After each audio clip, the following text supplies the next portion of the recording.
Hello everybody, welcome to Old Tales of Nevada, past and present. Look forward to a great show today. We're going to be talking to one of our outstanding citizens here in Northern Nevada with some great stories about some of the great people here now and in the past. So stay tuned, we'll be right back. Hi there, I'm Hugh Roy Marshall of the Marshall Mint in Virginia City, Nevada. I'm proud to announce that our 7-ingot set honoring the V&T Railroad is now finished. That's right, Roy. These beautiful 999 silver ingots celebrate the engines from the world-famous V&T Railroad and honor Nevada's sesquicentennial. These limited edition treasures can be purchased only at the Marshall Mint in Virginia City, Nevada. Or visit us at marshallmint.com to get yours today. Get the Charter Spectrum Triple Play. It's more than meets the eye. With over 200 free HD channels available, it's the most HD you can get. Instant access to over 10,000 on-demand movies and shows. Plus the Charter app for live TV that jumps to mobile devices in any room. All that for $29.99 a month. Switch to Charter Spectrum Internet, faster than the speed of WOW. Take off with 60 megs of speed, bandwidth that lets multi-people multitask, stream movies, play games, watch videos, and share vines all at once. No slowdowns. Shazam! For only $29.99 a month. Just call 877-959-1634. Then pick up Charter Spectrum Voice for unlimited local and long-distance calling. And catch this. No drop calls. Stuck in a contract? Charter pays up to $500 to get you out. Charter Spectrum TV, Internet, and Voice, $29.99 a month each. Call 877-959-1634. See for yourself. Call Charter today. Fun, fashionable, furs. Epitome of glamour for decades. Designer lines for women and men. Only the best will do. William Furs is the ultimate shopping experience for Reno with furs, accessories, and great gift ideas. Winter is here. Enjoy savings of 20 to 50% off. Treat yourself or your loved ones and choose from thousands of pieces in our beautiful new inventory. William Furs, a full-service fur salon since 1977.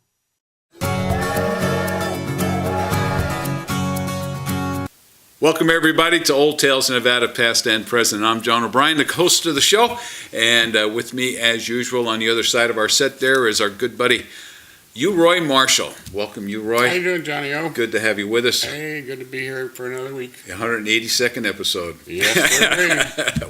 A new season, actually. It's 2015. With us today, our special guest is Mr. Steve Ricker, or Ricker. Ricker is the way we're going to say it today. So, Steve, welcome to the show. Yeah, Thank you. Steve. Thanks for having me in. I appreciate it. We look forward to picking your brain about a lot of things this morning.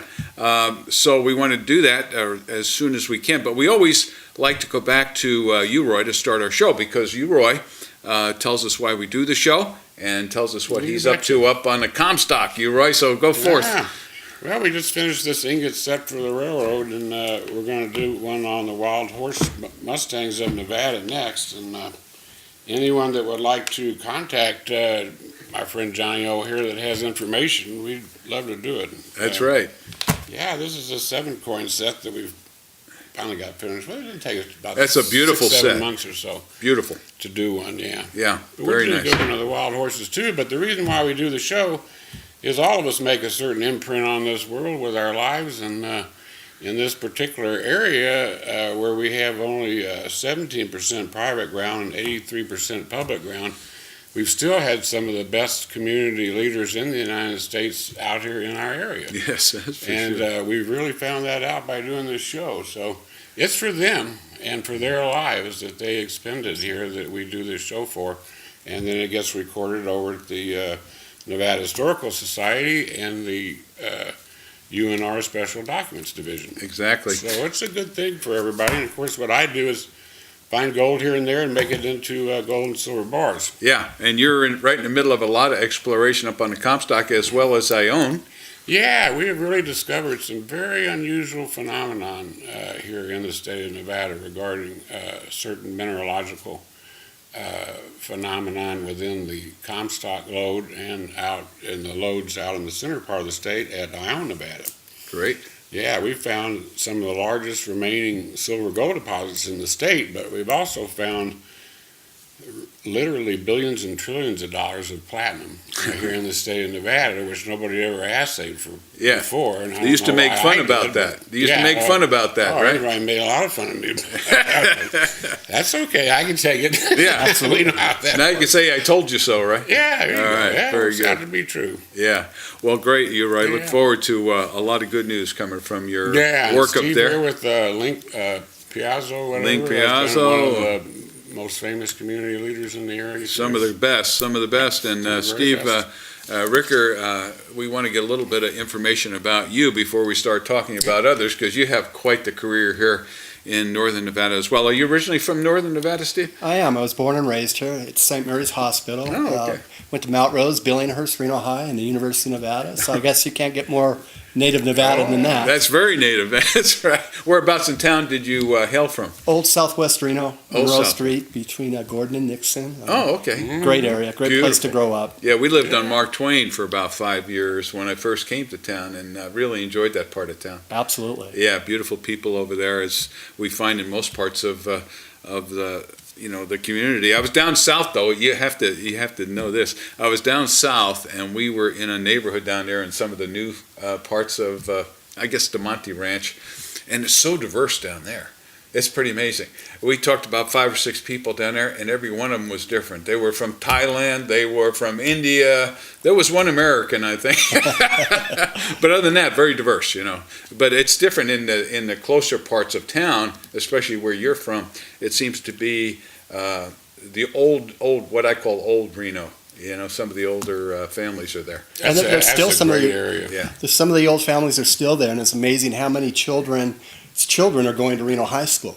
That graduated with me. Sure. So there's a lot of tradition in Old A lot of Southwest tradition Reno. out there, that's for sure. Well, what did you do up here after you get out of high school and college? And Well, eventually I wound up at the Humane Society. I first started out as an animal attendant during the summer, which No kidding. basically taking care of the animals. And yeah, ended up being in the investigation department as an investigator rescue attendant. And then they were going to cut my position, and I told the board, I think I can raise my salary plus do all this. So by a vote of a margin of 1, they decided to let me go at it, and I became the Great. fundraiser for the Humane Society. Was there for 23 years, and we took the organization from a $500,000 budget to a $2.2 million budget, 5 programs and services to 35 programs and services, and eventually built the new regional animal shelter. and that's a beautiful That's facility, fantastic. wonderful Thank you. facility. Because the other one, while it was well done, it was small. It was. small, and you couldn't accommodate so many animals. And it's a no-kill facility, isn't it? I think, or how would you describe it? Well, it is a no-kill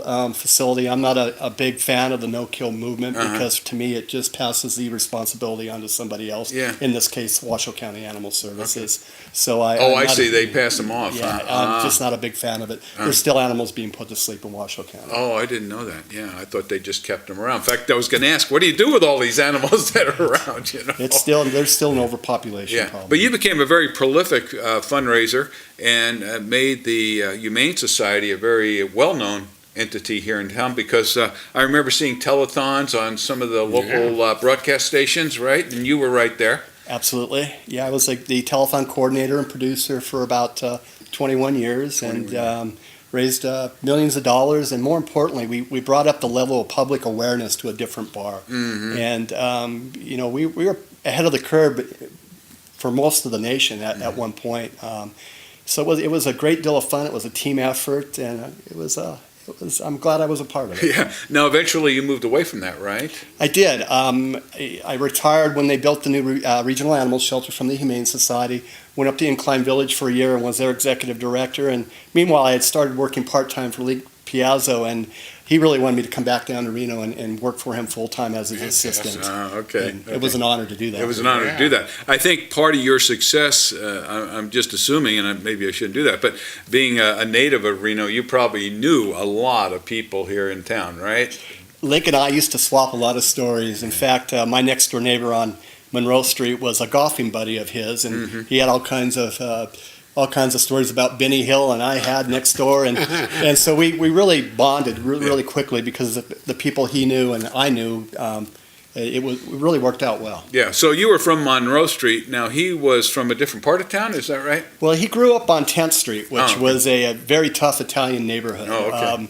very tough Italian neighborhood. And then eventually he moved up to Skyline Boulevard and had a nice home there. Was that close to the Pounding subdivision? Yeah, I think it was above it, wasn't it? Yes, above it. Yeah, Yes, above it. Okay. Because there were Italians down in the Pounding subdivision. Yeah. So that whole area was settled by the Italians. But the Italians originally, when they came to town, they were ranchers, weren't they? Most of them were ranchers. They bought up a lot of the land, and as you're probably aware of, as Reno expanded, a lot of those ranches went away, and the families did very, very well with the development that came in. Yeah, that's for sure. And very industrious folks. Absolutely. Hardworking, industrious, Yeah. and a lot of vision. Yeah, A lot of even vision. in those bungalows. Lance was one of the major developers down there, wasn't he? He was, In yeah. Circle R area, or is it further back towards the swamp over there?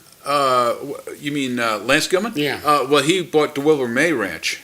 That was his and first developed that. endeavor, yeah. Uh-huh. Oh, that's right. Yeah, and he had smaller projects. That show just aired, so if you want to find out about Lance, that's a great place to go.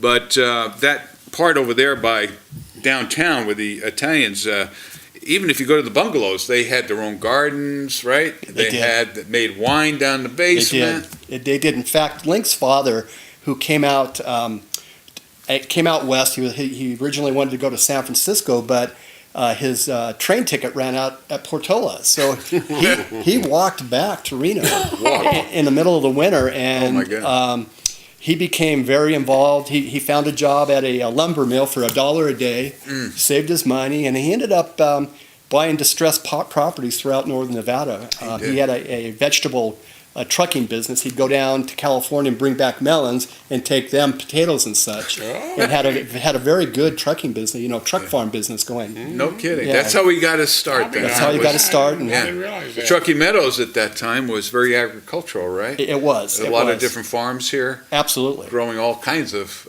crops, I suppose, in support of the Comstock activity. Originally, Yeah, that's originally. what I understand. Yeah. So he was able to tap into that. Is that where he made his first big money? Well, yeah, and then he built a hotel, and it's still standing today. It's the St. Francis Hotel. It's across from the El Dorado Hotel and Casino. They haven't rented rooms out for decades, but they still have the bottom floor and the basement. And so he started that, and he died when he was 49 years old. Link was only 9 years old. He died bringing vegetables back. He fell asleep at the wheel by the California-Nevada border. And so Link lost his dad at 9 years old. Oh, my. Wow. Oh, so we're talking about his dad there. I see. Yeah. Okay, right. Gotcha. Well, that would make sense, sure. But his name was Link as well. No, his name was Santino. Oh, Santino. Yeah. Okay. Yeah. Okay, I'm getting this. I'm working through this. Yeah. So that kind of brings you up to par where Link got all of his energy and his vision was from his dad, definitely from his father. Yeah. So he had kind of a grub stake to start with then, right? As he began his adult career, a businessman with his brothers and family members. How many brothers and sisters did he have? He had 2 sisters and 2 brothers. Oh, okay. Him and Chet started their business when Link was 19 and Chet was 20. They started the Sportsman, which was housed in part of the hotel ground floor.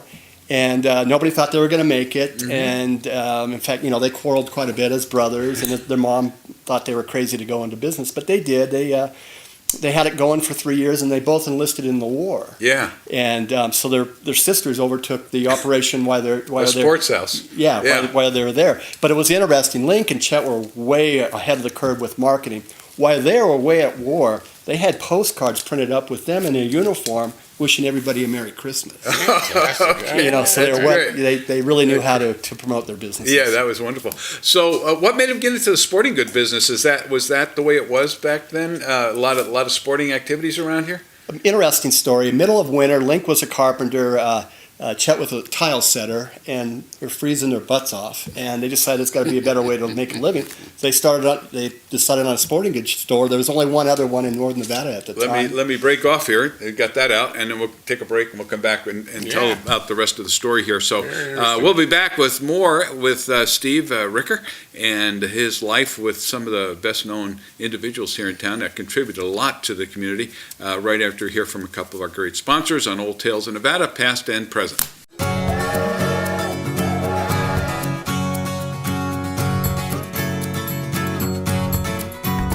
Fun, fashionable furs. Epitome of glamour for decades. Designer lines for women and men. Only the best will do. William Furs is the ultimate shopping experience for Reno with furs, accessories, and great gift ideas. Winter is here. Enjoy savings of 20 to 50% off. Treat yourself or your loved ones and choose from thousands of pieces in our beautiful new inventory. William Furs, a full-service fur salon since 1977. At Harry's Quality Cars, the 500 vehicles in stock speak for themselves. Most of us have one owner car fax reports. We all have warranties. I have very low mileage. I'm the prettiest car in stock. I'm muscle-bound and ready for the hills. Harry's Quality Cars, local and family-owned for over 40 years on Kitski and Gentry and on South Virginia Street. Harry's cars really do speak for themselves. Drive one of us home today! Shoeman's Custom Cycle with a biker's bike shop. From the new set of pipes to custom renovations, building ultimate machines is our reputation. Feel the performance, experience the power. From chrome to leather, the selection doesn't quit. If it wasn't done to Shoeman's, it ain't. Shoeman's Custom Cycle with a biker's bike shop. We've invested billions to bring you the most advanced network in the nation, Charter Spectrum. Get the most HD anywhere with Charter Spectrum TV. Over 200 high-def channels available, 10,000 instant on-demand choices, and the Charter app to watch live TV anywhere at home on your mobile devices. Just $29.99 a month. Call 866-517-6150 now. Charter Spectrum Internet accelerates you to incredible speeds. 60 megabits per second, 20 times faster than phone company DSL. Just $29.99 a month. And Charter Spectrum Voice delivers unlimited calling with none of the phone company's extra fees or taxes. Just $29.99 a month. Charter Spectrum. More free HD, faster internet, unlimited calling, and no contract to sign. Just $29.99 a month each. Call 866-517-6150 now. Charter Spectrum is here.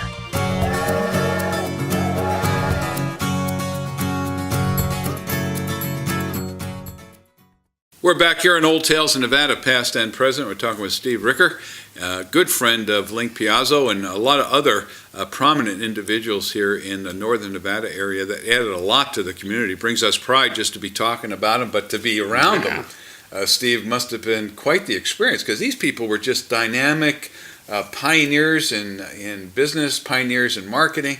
And you can learn so much from folks like that, can't you? Link was an incredible person. I don't know how he lived, how he did so many things in his lifetime. He must have never slept. He was just going all the time. Yeah. He was involved in numerous clubs and always in a project or two, and doing all the marketing, doing the TV show. He was just incredibly energetic. Yeah, so we're talking about the Sportsmen. They started downtown in the ground floor of the St. Francis. I'll have to go downtown and take a look at that, because I didn't realize that was his. But it's not occupied now? Is it closed up, or what? The family still owns it. They do have a couple of tenants in the ground floor, but the hotel has been not in use for decades. Great name for a hotel in Reno, the St. Francis. Were they Catholic? Yes, they were. Yeah. Well, he's Italian. You almost have to go there, don't you? Very Catholic family. Yeah. So the idea of having a sporting goods store in Reno, there wasn't any before.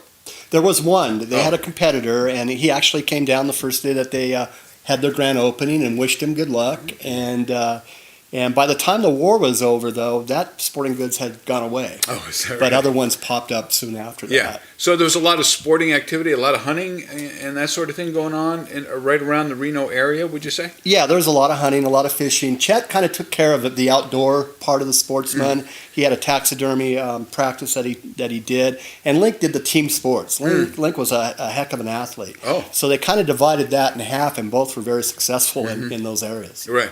So they were successful there for how many years, and then they moved where? They were there until 1978, I believe, and then they moved over to Vine Street, where the Sportsman Corner is now, across from the Gold Dust West, where originally they had a shopping center there Oh. until they tore it down and the Gold West built their building. They still own the land, Oh. but not today, but they did. And then so they moved over there, and Chet decided that he didn't want to be a part of the Sportsman anymore. So so Link bought him out, and it continued on for another 20 years or so. Oh, no kidding, real. What year was that? 1978, I think. is 1970 when they moved over. split, huh? Yeah. Okay, were they still, relatives that got along well, or was it a big split? No, they got along well. Yeah. They fought just like any brothers and sisters do, but they both had good business sense, and they always put the business ahead of any personal issues that they might have had. They had a very identifiable signage for the place. Tell us about that, what it would look Well, like. it was Les Heimer, I think, is the one that developed the logo for it after a while, and it had Chet on one side and Link on the other side, Right. Sportsman in the middle, and is what they did. Again, smart marketing. They went and bought a lot of the scoreboards for I the saw that. ballparks Yeah. around Oh, Reno, yeah. and so every time you went to the Silver Sox game or you played softball in Idlewild Park, you saw the Sportsman on the Yeah, scoreboard. and what also neat about it was black and white. Absolutely. It was all black and white, Yeah. which was kind of cool. So it was a kind of a neat logo. Lasted for a very long time, up until recent years. You could probably still see it around town some places. Yeah, right? it's still around town, you Yeah. know, in areas. The sporting goods store lasted, I think, 65 years altogether. Amazing. So- Amazing. And why did they finally close it? Well, he sold it to a gentleman named Steve Humphreys, who did the team sports sales for him for like 30 years, who was very good at it. Mm-hmm. And, he couldn't compete with the big sporting goods that are out there today. Right. He just couldn't Yeah. do it. Right, okay. So then, after he left, or while he owned the Sportsman, did he have any other interest financially or with real estate or whatever going on at the same time? Yeah, him and Chet developed Lakeside Plaza, which is on Plum Lane. And We have a couple Lakeside, of clients over there. It was the biggest shopping center in Reno at the time. They actually convinced Joe Albertsons from Albertsons Supermarket to be their major tenant. No And, kidding. Where was that? Oh, where the Scalari's is in the back there? no, It used to be? there still is an Albertsons, but it's a Save-On now. Oh, it's a Save-On. Yeah. Oh, Lakeside. Yeah, Okay. Lakeside. And he ended up being very good friends with Joe, and Joe ended up bringing quite a few Albertsons to Reno.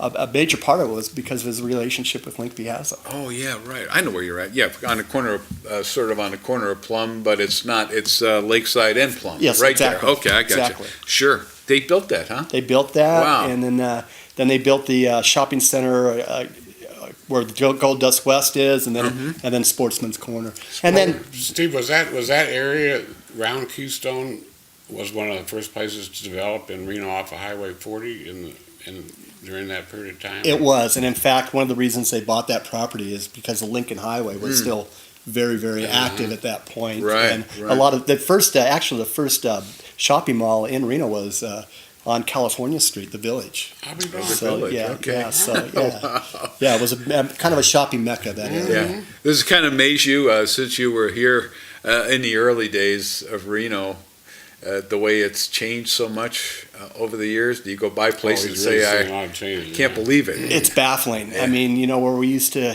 run in fields and, playing ponds, they're now Walmarts and that sort of thing. Yeah, So, I yeah, know. it's been a big change. Not all for the good, but Yeah. progress Are goes you in on. favor of that kind of thing? I guess you can't stop it, right? I am in favor of growth. I just would like to see less, the warehouse stores around. Yeah, with the big box stores and more of the local touch. But I don't know if that'll ever come back. They're just so entrenched now. It's a lost era. I And think. people are used to shopping that way now, so it's kind of tough. But besides the shopping centers, he also was instrumental in opening up some new housing areas too, right? Tell us about that. He was. Him and three other gentlemen decided, because Las Vegas had a golf club and country club, that Reno had to have one. So originally they looked at the Lake Ridge area, but it was too expensive.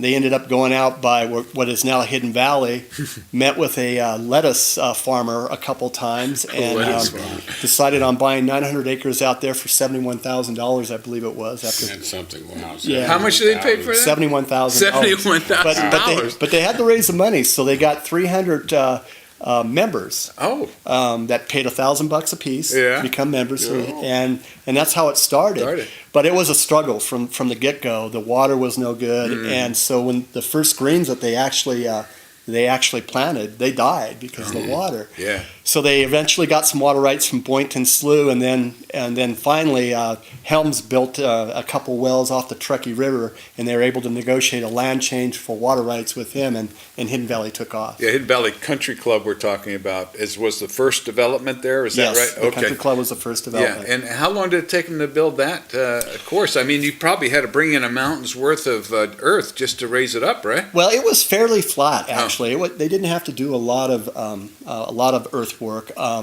but it from the point that they bought the property, there was a 7-year no build from Washoe County because of the water thing. So, but they had like $600,000 in debt from two different banks, including Eddie Cuesta, who, without Eddie Cuesta, a lot of the developments that happened here in Northern Nevada and in Las Vegas would have never happened. Who's Eddie Cuesta? Eddie was a banker in the 40s and 50s. Him and Newt Crumley, who owned the Holiday Hotel downtown. Right. They were going to Elko, and they died in a plane crash. And actually, Link was supposed to be going with them on that particular No day. kidding. But it kind of changed the direction, I think, that Reno had with those two big players gone. Yeah. So they were the ones that gave the money for the development of the land. Yeah, the water over there continues to be a challenge. Because it comes down from Steamboat, and it's full of boron, I guess, It is. right? It And is. it'll eat up a lot of different kind of plants. I lived out in Double Diamond, so I know. You can grow roses, you can grow maybe a couple other different kinds of vegetation. Not very easy, though. There's really a lot of water over there. I've flown over A lot of in a water, helicopter yeah. many A lot of water. times, and they've got still a lot of water in that Yeah. area. Yeah, and the Country Club to this day has a lot of water rights. That they just built another lake, which was great. But yeah, if you go to the Country Club and you see the trees that have been there for 40, 50 years, they just have not.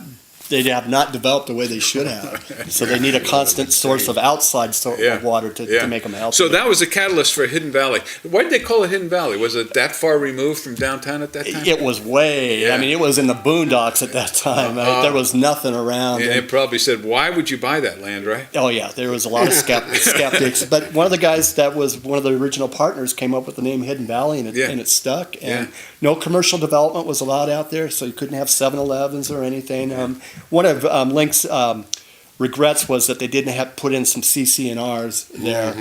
Not real strict ones, but at least some where we had minimum building requirements and landscape requirements. He wished he had done that. Yeah, You've done a little bit more. Because, what's neat about the area, you, Roy, knows this too, is that almost every home's different. It's totally custom up there. I don't think there was one big builder, was there, that went in there? No. It was all custom homes for the most part. A funny story. It was the first community in Northern Nevada to have underground utilities. Oh. And the reason it had underground utilities, Sierra Pacific wanted to do the normal telephone pole and stuff, and Link and his group of mischief makers basically told them in 3 meetings, if you bring those telephone poles out there, we're going to cut them down and use them as firewood.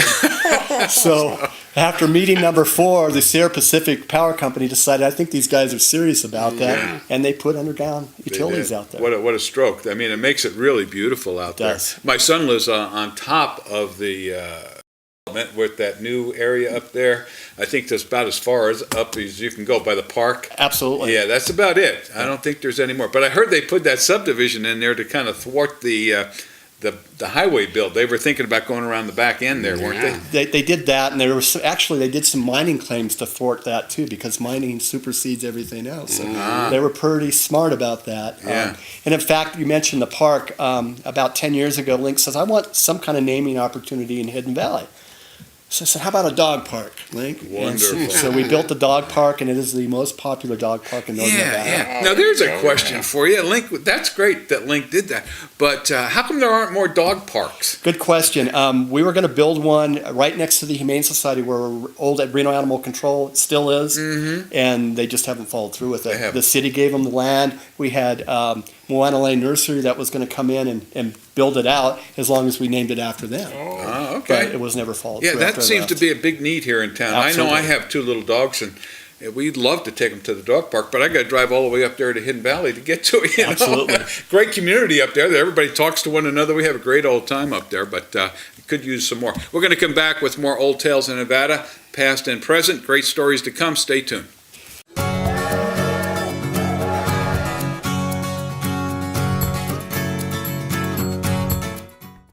Fun, fashionable furs. Epitome of glamour for decades. Designer lines for women and men. Only the best will do. William Furs is the ultimate shopping experience for Reno with furs, accessories, and great gift ideas. Winter is here. Enjoy savings of 20 to 50% off. Treat yourself or your loved ones and choose from thousands of pieces in our beautiful new inventory. William Furs, a full-service fur salon since 1977. Deluxe Travel has been serving the Northern Nevada business and leisure traveler for over 30 years. Make 2014 the year Deluxe Travel meets your travel needs. Don't be fooled that you can find better deals on internet travel sites. Deluxe Travel will always get the best prices and provide the personal service you deserve. Let Deluxe Travel send you on your travel destinations today. Deluxe Travel, the official travel agency for Old Tales in Nevada and most Reno businesses. Have a great trip. At Harry's Quality Cars, the 500 vehicles in stock speak for themselves. Most of us have one owner car fax reports. We all have warranties. I have very low mileage. I'm the prettiest car in stock. I'm muscle bound and ready for the hills. Harry's Quality Cars, local and family owned for over 40 years on Kitski and Gentry and on South Virginia Street. Harry's cars really do speak for themselves. Drive one of us home today! Hi, and welcome to Boutique Elegante. We're so excited about the new fall fashions. Of course, denim is still the key word for casual fall. Team with tunics or sweaters, you'll look great. That's overcargo pants in the Loden for fall colors. Coat sweaters so perfect for fall weather, done in high fashion designs. You'll find the perfect ensemble for your special evening at the theater, a cruise, Reno, or San Francisco. All of this and so much more at Boutique Elegante.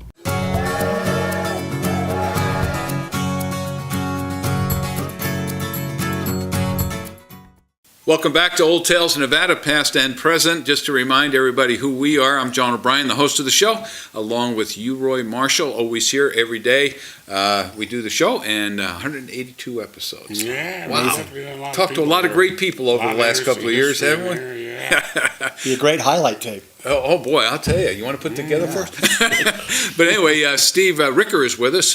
He himself is a very accomplished individual here in Northern Nevada. It brings us pride to have him on the show because he's done so many great things himself, including the Humane Society. That's really your claim to fame, I would think, besides being the assistant to Link Piazzo, which brought you a lot of great experience as well. We've been focusing on Link and some of the things that he did business-wise. We want to continue to explore that, but then talk about some of his philanthropic opportunities, too, that he found himself involved with. Let's finish up on the business side. You said that besides all his real estate opportunities, he also became a distributor of sorts with different kinds of products, and one very important one. Tell us about that. Well, he became the West Coast distributor for Adidas shoes. And the way that he came about that, he used to go to all these national conferences. In fact, he was named the National Sporting Goods of the Year, which they only do one a year, and the Sportsman got it, and Link Piazzo in particular. That's amazing. So he's at one of these conventions, and the wife of the founder of Adidas was there, but her husband wasn't. So Link took it upon himself to introduce her to the members and, to show her around. And it came back to really pay dividends because once they decided to come to the United States, they made Link Piazzo the West Coast distributor. Oh, my goodness. That is fantastic. And it ended up being a major moneymaker for Mr. Oh, Piazza. I would imagine, yeah. It seems like everything he touched, he made money doing. He was that good. He was that good. And that just reminds me, every time we have one of these shows, that we have those kind of people. They made it, but they gave it back again. Yeah, they're pioneers, they're risk takers, but they do it in a smart way. Some people will go out and take a risk, and they don't have any idea as to how it's going to end up. But these guys have a lot of wisdom besides their willingness to take a risk, like with the Hidden Valley Club and sporting goods stores. Yeah. Well, and the perseverance. I mean, these guys just would not give up. I mean, they just whatever hurdle came in their way, they found a way around it or over the top of it. Yeah, I would imagine so. Now, here he's amassed all of this wealth, he and his family, and as happens in Nevada, and we're so fortunate to be part of it, is that these wealthy folks like to give back to the community. They're very generous that way, don't you find, in your experience as a native here? Absolutely. I've had the good fortune to work with a lot of people that were movers and shakers in northern Nevada, and they all seem to have the same philosophy of giving back to the community. Yeah. Well, let's talk about some of those philanthropic opportunities that he took advantage of and why he did it. Maybe you were his assistant, so you were privy to a lot of his thinking on these matters. Absolutely. Well, it started before me, actually. He built the Reno High Alumni Center, and which is the only alumni center that we know of for a high school in the entire nation. That's very unique, yeah. And it's very unique, and it's got a lot of history to it, and he was very proud to do that. And he was also always very involved in Rotary International and Rotary Club. Gave hundreds of thousands of dollars to stamp out polio and that sort of thing before he started focusing on northern Nevada. Really, that's tremendous. Yeah, tell us where that alumni center is located in case people want to visit it. It's at Reno High School, and it's open I think on Fridays and Saturdays on Booth Street off of Keystone, that area. And yeah, go in there, especially if you're an alumni. To go take a look in there. Yeah, a lot of Reno history there. Absolutely, and a lot of information about Reno individuals that have gone through that school, but then have become very prominent business people and government officials here from Reno. Absolutely. Yeah. It's a place to check out, definitely. Yeah, is there admission for that? No, it's free. It's free, huh? So he put that whole thing together. Yeah, he foot the bill. It's about $440,000 to put that together. Yeah, and wasn't he involved in a similar area over there with the Boys and Girls Club or something? Yeah, he's been involved with the Boys and Girls Club probably for 30 or 40 years. Right. Never gave him a big gift, but he was always, an annual $10,000 a year giver. Yeah. He'd always contact Dick Gamick, who was on the board, and Dick was his buddy, and Dick would come over and write him a check, and Dick would take it over to the Boys and Girls Club. Isn't that something? Fantastic. Yeah, that was great. And he was very involved in the University of Nevada. Well, that's where I kind of came into play. He had this big office full of memorabilia, and he told me you got to find a place for it. I don't want it to go in the garbage when I die. Yeah. So I looked all over Reno basically, and I found the place at Lawler Event Center, and he wanted to give them a major gift anyway, so he decided to give them $1 million, and Wow. they gave him the Link Piazza, memorabilia wall, for lack of better words, and they also gave him a naming opportunity at the baseball field for the press box, as well as the ticket office, and then downstairs at the Legacy Hall. It's the Legacy Hall is named after Lincoln. He's got a display down at Legacy Hall also. Yeah. But did he do it because he wanted his name out there to perpetuity, or what was his thinking behind it? His major motivation was to give back. He said during World War II, if he ever made anything, made a lot of money, he wanted to give it back. And he was convinced that the good Lord saw to it that he survived the war to do that. So he started with the university, gave $1 million there, and he ended up giving some smaller gifts to the university, not just to the athletic department, but also to the medical school and some other endeavors. Yeah. And then he said he wanted to do something for Reno High School because he never went to college. Link never had one class of That's another thing we college. find common among our millionaires around here. Yeah. Not a lot of college. So he always credited Reno High with being his college. So he said, go down there and find out what they need. And, I want to give them $500,000. I said, okay. And I met with Bob Sullivan and Linda Farrell, and they had a wish list, and took it back to Link. And I was like, I think it's going to cost probably $750,000 to do that. So let's do that. We did that. Reno High had this assembly for Link. Yeah. And I've never seen Link so moved in my entire Really? life out of all the experiences. Oh, good. He got in the car and he had tears. They did No they dedicated this whole assembly to his life. Oh, wow. Gave him a basketball and he met the cheerleaders and all that. Yeah. And he got in the car and he said, you know what, we're going to bring it up to $1 million. So Oh, he my did. goodness. And then he made some additional gifts of, $25,000-$50,000 Yeah. after that to fill in some needs that Reno High had. That is just But he- so different. I mean, you don't find that in high schools. You find, like you say, in colleges. He loved Reno University. High and Yeah. he had great respect for Reno High. Yeah. Well, didn't that started very early in the area, 1890s or something, didn't it? Yeah, Reno High is, I think they just celebrated their 100th anniversary a couple of years ago. I think we learned in a previous program that Yeah. Reno High started downtown.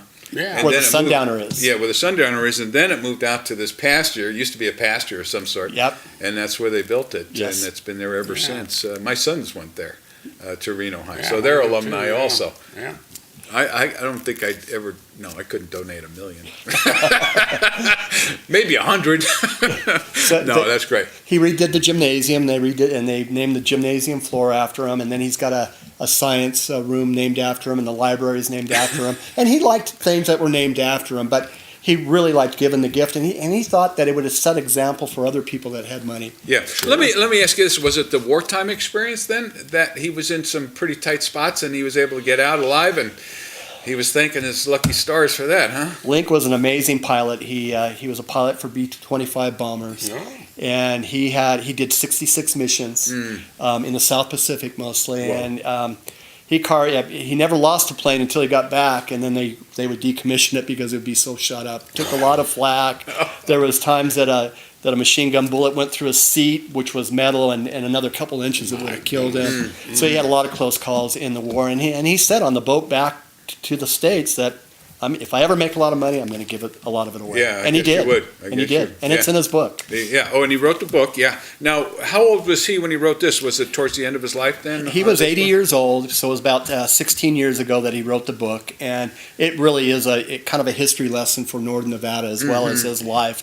I think it can still be found at the Sundance bookstore. Yeah, there's a lot of the local bookstores have it, yeah. I think. I don't know how many copies it sold, but there's a tremendous number of pictures in here that take you back. A lot of historical stuff. Take you stuff. back in time, like they say. He actually did a flight over Hiroshima 3 days after the bomb dropped, and he took a lot of pictures of that. He wasn't supposed to. He almost got court-martialed if they ever found out about it, but he brought back a lot of very telling photographs of that bomb. Yeah, wow, that's amazing.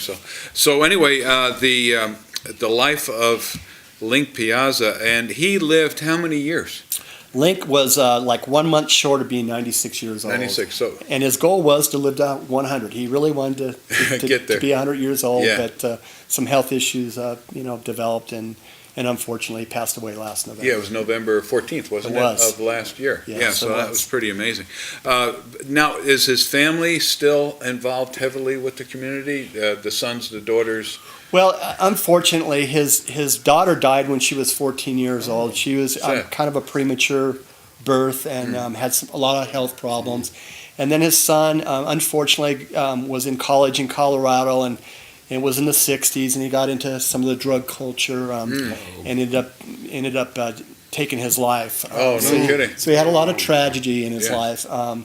And he used to kid his teachers. You never told us that life was a bowl of cherries. It wasn't a bowl of cherries. And and his brother died at 49 years old too. Wow. So he had a lot of tragedy, but he learned from it. His son is active in the Northern Nevada. Okay. He still lives here. What's his name?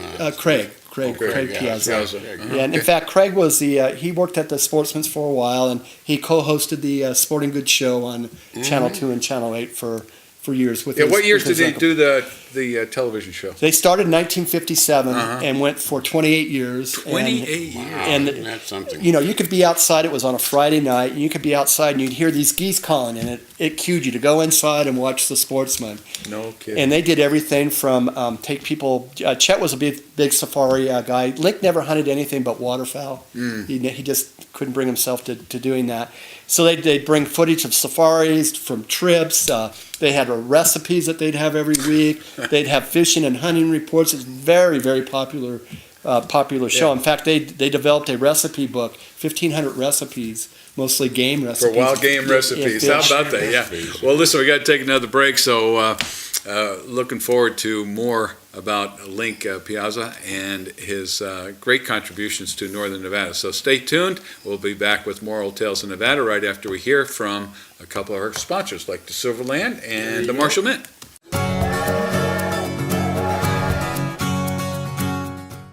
Hi there, I'm Hugh Roy Marshall of the Marshall Mint in Virginia City, Nevada. I'm proud to announce that our 7-ingot set honoring the V&T Railroad is now finished. That's right, Uroy. These beautiful 999 silver ingots celebrate the engines from the world-famous V&T Railroad and honor Nevada's sesquicentennial. These limited edition treasures can be purchased only at the Marshall Mint in Virginia City, Nevada. Or visit us at marshallmint.com to get yours today. Get the Charter Spectrum Triple Play. It's more than meets the eye. With over 200 free HD channels available, it's the most HD you can get. Instant access to over 10,000 on-demand movies and shows. Plus the Charter app for live TV that jumps to mobile devices in any room. All that for $29.99 a month. Switch to Charter Spectrum Internet. Faster than the speed of WoW. Take off with 60 megs of speed. Bandwidth that lets multi-people multitask, stream movies, play games, watch videos, and share vines all at once. No slowdowns. Shazam! For only $29.99 a month. Just call 877-959-1634. Then pick up Charter Spectrum Voice for unlimited local and long-distance calling. And catch this. No drop calls. Stuck in a contract? Charter pays up to $500 to get you out. Charter Spectrum TV, Internet, and Voice, $29.99 a month each. Call 877-959-1634. See for yourself. Call Charter today. We're back here in Old Tales in Nevada, past and present. We're here for our last segment. Boy, it goes fast, too, I'll tell you. Talking about some of these great historical characters here in northern Nevada. It's just great because, you go past that Hidden Valley Country Club, you go down, some of these streets where some of these businesses where you just don't know what happened there, and it's so great to get that enlightenment. Find out about it. It gives you a whole different perspective when you come and you're just more part of the community by getting this information. You have more pride, really. Yeah. Like that's our mission for the show is to build pride in living in Nevada. And now we know how all this happened. It's an amazing community. It really is. It really is. So. One thing we didn't talk about, or one person we didn't talk about, was Link's wife. Is she still survived? No, Link, Helen passed away, I think it was about, 12, 14 years ago. Oh. But Link credited Helen with being his anchor. Oh. Link was out doing a lot of community service. I mean, he was on every board you can imagine, the rodeo board, the YMCA board, 2020 Club, Rotary. So he was meetings all the time, as well as a major player in decision-making of what was going on governmental-wise in northern Nevada. Oh, okay. So Helen raised the children, and she was a wonderful woman. Mm-hmm. She loved animals like Link did, too, and she held down the fort. And Link was more of a public figure and he liked team sports, while Chet was more of a family man as well as the outdoor guy. So the combination of the two of them were extremely interesting. Sure. So now, are you part of the family operation? Are you still an assistant to the family at all, or you finally moved away from that? No, I stopped doing that in 2010. Okay. Craig took over for, helping his dad. Now, is there a trust involved there, or a foundation that was left behind? There was not. No, it was Link's intention to make all the gifts that he was going to make during his lifetime. He wanted to see the good being done why he did it, and he wanted some input. He gave money to St. Mary's Hospital, the Boys and Girls Club, as we talked about, Reno High, University of Nevada, Minogue. There's probably a list of 25 different organizations that are beholden to him. Yeah, and their success. That's great. So now that you're away from that family, what are you doing with your time? That's got to be, a big change for you. Well, after I left employment with Link, and it was a great 6 years. I just loved him to death, learned a lot. He was like a second father to me. I went to work for Prince Hawkins, and everybody always asked me, is Prince a real Prince? No. His mother's maiden name was Prince, so they decided to name him Prince Hawkins. Okay. And he was a wonderful man, too. He was very involved in the community with the Hawkins Foundation. Right. And he actually had 3 degrees. He graduated from Stanford, Harvard, and Yale. So amazingly an intelligent man. Yeah. So I did that, and then I took a little time off, and then I became involved with the Wainema Ranch Wild Horse Sanctuary. And I'm their development director now, as well as the community outreach director for America Matters Radio. Oh, okay. So you're doing fundraising for the ranch, I suppose, and there's some new developments there. I don't know if you want to talk about what's going on there. If you would like, tell us. What new things are happening there for the benefit of the horses up there. Well, it looks as if it probably is going to enter escrow here in the next week or so. James Forsythe from his wellness center, Century Wellness Center, is going to purchase the property where the ranch is. It's about 550 acres or so. And he's going to develop a cancer, kind of like a retreat out there, and they're going to use the horses as therapy. Isn't that something? Yeah. And they're very excited about that, as well as continue to give the Wainema Horse Sanctuary a lifetime estate, so that the horse ranch itself will still be there, and there'll be a place for wild horses to go. Yeah. And they plan on bringing more wild horses in expanding the ranch as well. Yeah, our intention is to have the doctor on our show next week who can explain further his vision for that area up there. Tell us where it's at. It is about 3 or 4 miles from Doyle, California. Okay. It is a magical place. You know, when I first went out there, I thought, it's just a bunch of sagebrush. But once you spend some time out there, there's a major feeling of peace out there. I've never really felt that way. And I'm a water kind of person. So for me to be out in the middle of the sagebrush and feel at peace, that's saying something. Is it mostly just, prairie or high desert like we see here, or no trees, things like that? There's some pinyon pines out there. There's some trees out there. And the Peterson Mountain Range is directly to the west of them, which is a spectacular mountain range. Okay. Not a whole lot of water. They're going to develop some ponds out there for the wild horses as well as some recreational uses. How many horses can you put out there? Oh, they could probably put another 100 horses where they currently are. Yeah. It's not hard to save a horse. It's what's hard is to maintain a horse. They eat a lot. Let's face it, right? Everything has to be trucked in. Each horse is about $2,500 a year, and you're looking at a 20 to 30 year commitment. So it's quite a food bill and a veterinarian bill. Now, is this the first private enterprise as far as the horses are concerned? Because the BLM normally is the one that's involved with housing and taking care of these horses, right? There's a number of them throughout the United States. It's probably the closest one to Reno.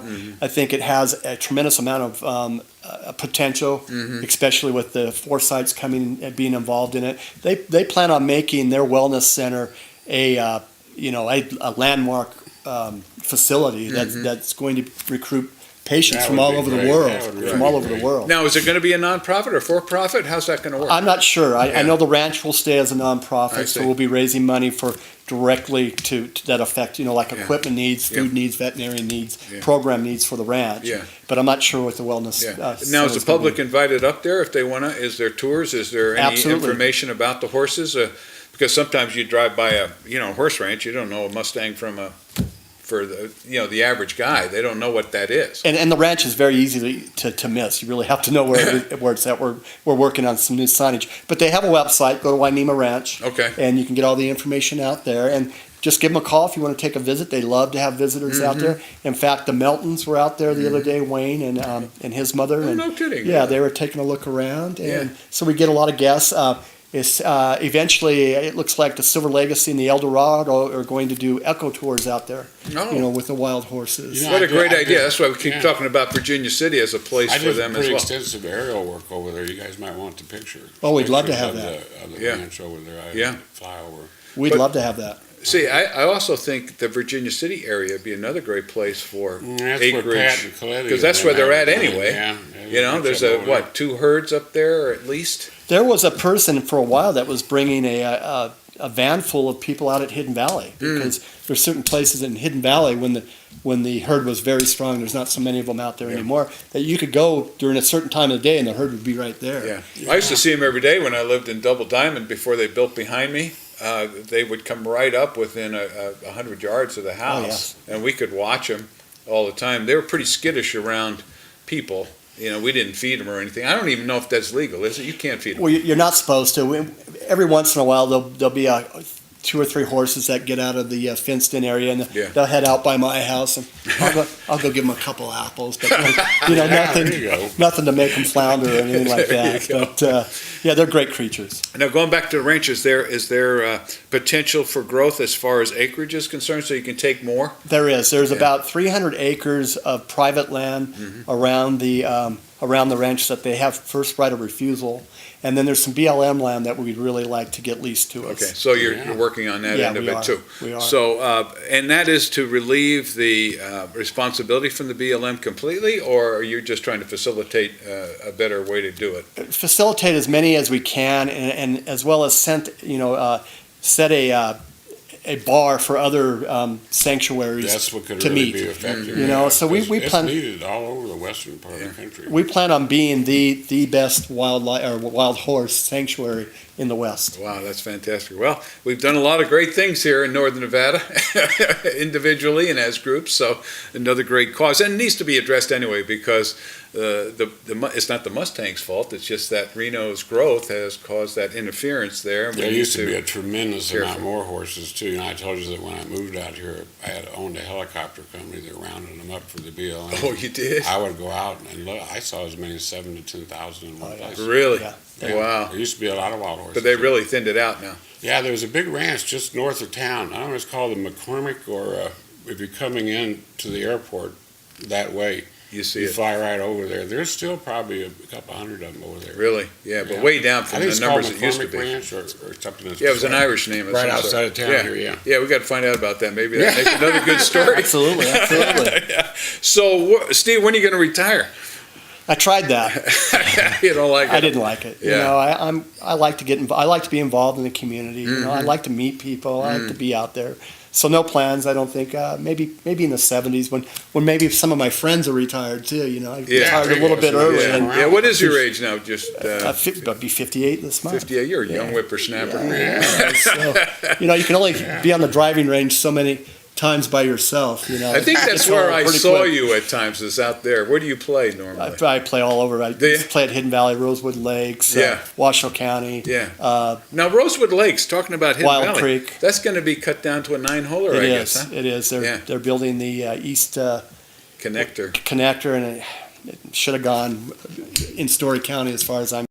Right. It's going to kill a lot of the wetlands. Although they're going to replace them, they say it's just not going to be the same. Yeah. Well, they have to build it up. They do. Right. And I don't know how they're going to intertwine all of that, but I imagine there's a lot of thought that's gone into it, right? They have a plan, but it just won't be the old, driving out to Hidden Valley and seeing all the critters, associated with the wetlands. Yeah, it is beautiful. Absolutely beautiful. Well, listen, Steve, thanks so much for bringing that story about Link to us. And, this is a very important part of it. Yeah, look forward to it. And you yourself, you're a mover and shaker in your own right, so we appreciate all the work you've done with the animals, the dogs, the cats, and rabbits, whatever else they keep over there. I'm sure appreciate it too. Yeah. So a lot of sad cases with dogs and cats. Yeah. Well, you're in this opportunity with the horses too. I'm sure you do a great job there. So looking forward to it. Thanks for having me on. I think the show is a great concept, and I look forward to watching it. All right, very good. We're on every Sunday morning at 7 a.m. to 8 a.m. on station 790. And if you have Direct and Dish, it's the CW network. And then we're also on our charter cable on station 190 on Saturday nights from 7 to 8 as well. So there's lots of opportunities to see it. We're also on your radio station. Absolutely. American Matters Radio. So look great forward to it there. Mm-hmm. Yeah. Anyway, that's it for this week. We'd like to thank Steve for being with us. We appreciate that very much. And for myself and for you, Roy and Steve, we'd like to say goodbye for this week. Invite you back next week for another episode of Old Tales of Nevada, past and present. And for all of us, we'd like to say have a great Nevada day.